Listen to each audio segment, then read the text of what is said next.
Hey guys, this is Bill with NotaryCoach.com. I'm just taking a quick few-minute break. It's the last week of the month, so it's a little bit crazy. But last night we had, it was a full day of signings, and the very last signing I had took about triple the amount of time that a normal signing does. Normally on a standard loan package, I can be in and out in 20 to 30 minutes, 40 minutes if things go a little slow. Last night's signing took about an hour and a half to complete, and it was just one single signer. What made that one special, though, is it was a power of attorney situation where a husband has to sign on behalf of his wife as well as himself. So it took a lot longer. And I'd like to tell you a little bit why. Does this mean anything to you?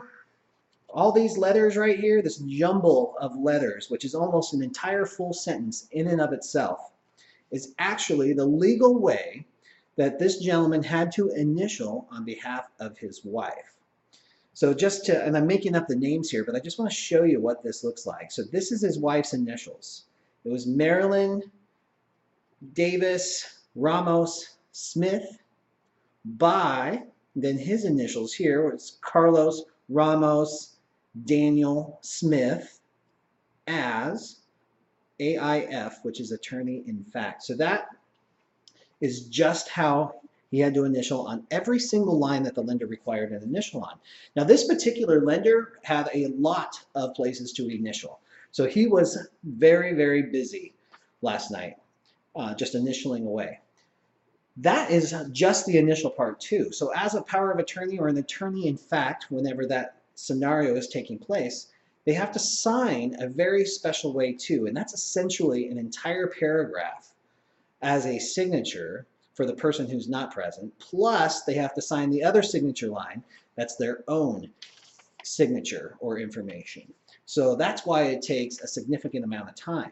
Now these can be very intimidating. These power of attorneys or trust packages, or when you're signing in an LLC, all of those can be super intimidating because they do look a lot like that. And if you just look like that, it's very easy to mess things up, especially when they're writing entire paragraphs and you're going through 140, 160 pages of it.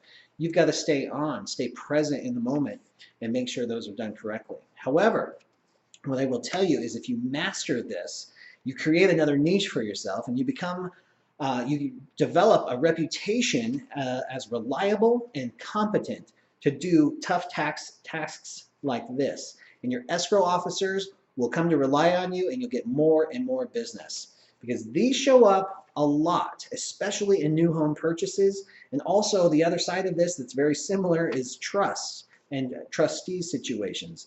Those show up all the time, and if you can demonstrate skills to get those done correctly, you will build a great business for yourself. I want to dive in a little more on this. I'm excited to say that we are at the last week of the month in April, and the Sign and Thrive course should be available in the next 7 to 10 days, at least the beta version. And I'd like to be able to dive deeper so we can go into full and complete loan packages where we can talk about how to sign those packages, where to initial, why. We're going to have all of that for you. So I'm real excited to introduce you to that. In the meantime, do a little bit of research, find out what this is all about, and that's all I've got for you today. It's a busy day again. I hope you're having a great week and a great month, and I'll check in with you in a couple days.